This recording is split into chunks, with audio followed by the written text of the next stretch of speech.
Joyeux anniversaire à la République démocratique du Congo, 60 ans d'indépendance. Aujourd'hui, on va revenir sur l'histoire de ce pays béni qui est l'un des plus riches de la planète grâce à ses ressources naturelles et ses sapologues. Mais étrangement, c'est aussi l'un des pays les plus pauvres de la planète. Mais oui, ça a toujours été un gâteau géant partagé par la Belgique et les États-Unis et des entreprises comme Microsoft ou Apple. La RDC, c'est comme un plat que tu cuisines pour ta famille, mais qu'au final tes voisins mangent sans même te laisser goûter pour savoir s'il y a trop de sel.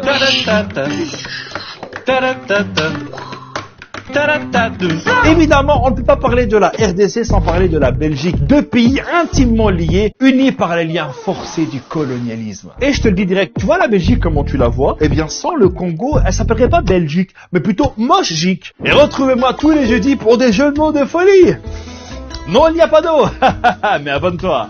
Alors, petit cours d'histoire. Le jeune Abdel est né le 31 mars 1989. Ah non, excuse-moi, c'est encore bien avant.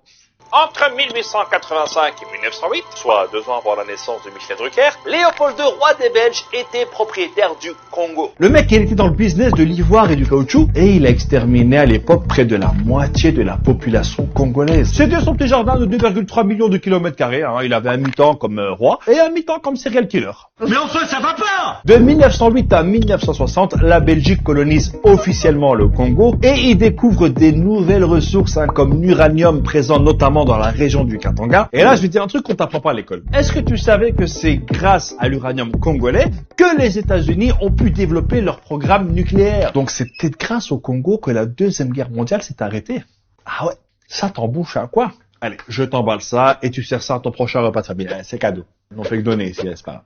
Dans les années 50, il y a eu un mouvement nationaliste, notamment avec Patrice Lumumba, et je peux les comprendre. Pour te donner une idée de l'ambiance, en 1958, donc hier soir, il y avait l'exposition universelle. Et là, t'as la Belgique qui a présenté son atomium et un zoo avec des petits-enfants congolais que les gens pouvaient visiter. Voilà. Il n'y a pas un masque contaminé à lécher, là, parce que là, je te jure... En 1960, quand la Belgique décide enfin de rendre les clés du Congo, là, t'as le roi Baudouin qui rend hommage au génie Léopold II. L'indépendance du Congo constitue l'aboutissement de l'œuvre conçue par le génie du roi Léopold II. Là, t'as Lumumba qui entend ça, il prend le mic et il balance comme jamais. Combattant de l'indépendance, aujourd'hui victorieux, nous avons connu les ironies, les insultes, les coups que nous devions subir matin, midi et soir, parce que nous étions des nègres. Là, tu dis, ça y est, ils sont indépendants. Ignorance. Que nenni. Quelques jours plus tard, c'est parti en vrille. T'as eu des émeutes, t'as le Katanga qui déclare son indépendance. Comme par hasard dans l'un des endroits où il y a beaucoup de richesses. T'as des assassinats comme celui de Lumumba. Meurtre pour lequel la Belgique a attendu 40 ans pour s'excuser. T'as aussi des milices soutenues par les États-Unis et la Belgique d'un côté et l'URSS de l'autre. Pendant 5 ans, le Congo c'était Game of Thrones. Mais en 1965, Mobutu prend le pouvoir et change juste le nom du pays. Il l'a appelé ça Zaïre. Et pendant 32 ans de règne, il a détourné des milliards de dollars. Bon, du coup, je vais aller lécher des gants contaminés. Il y a des gants ici, là, s'il vous plaît. Et même si le mot opposition n'existait plus dans le dictionnaire, tu ne restes pas pendant 32 ans au pouvoir par hasard.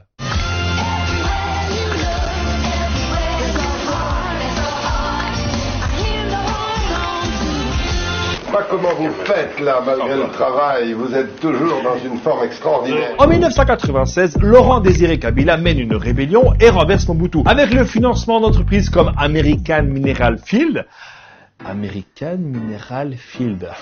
Sacré suédois. Et c'est là que commencent 2 guerres successives qui feront plus de 6 millions de morts. Et c'est surtout là que le chaos a fait un enfant qui s'appelle le pillage. Il n'y a toujours pas d'eau. Là, t'as Kabila qui passe des deals avec le Rwanda et l'Ouganda, entre autres, du style « Donnez-moi un soutien militaire, et je vous mets bien. J'ai des mines là, frérot, ça vaut de l'or, mais vraiment de l'or. » Là, en 2001, t'as Kabila qui est assassiné. Décidément, il y a une espèce de Covid sur les dirigeants congolais. Là, t'as le Premier ministre belge qui vient, vu qu'il est un peu chez lui, qui dit en gros, vu que Kabila est mort, j'ai une idée, si on mettait son fils, c'est juste une idée, qui va être appliquée, certes, mais c'est juste une idée. Depuis la fin de la Deuxième Guerre en 2002, les troupes étrangères se sont retirées, mais ont laissé la place à plein de groupes armés financés par des pays voisins pour le pillage des ressources. Et alors là, tout y passe. Or, cuivre, diamant, ou encore cobalt et coltan. C'est ces trucs qui servent à fabriquer ton smartphone ou ton ordinateur. Et il y aurait plus de 40 000 enfants qui travaillent plus de 10 heures par jour pour extraire le cobalt qui est utilisé pour des entreprises comme Microsoft, Apple ou Samsung. Donc quelque part, le smartphone ou l'ordinateur que tu es en train d'utiliser pour regarder cette vidéo par exemple, contient certainement une part de la richesse de la RDC. Depuis 2019, le pays a un nouveau gouvernement et il est à 2 doigts de mettre Ebola au chômage. Mais selon vous, qu'est-ce que la RDC peut faire de plus pour enfin rayonner comme elle le mérite? Vous mettez ça en commentaire et je souhaite une bonne fête de l'indépendance à tous les Congolais. Rendez-vous la semaine prochaine. Ciao!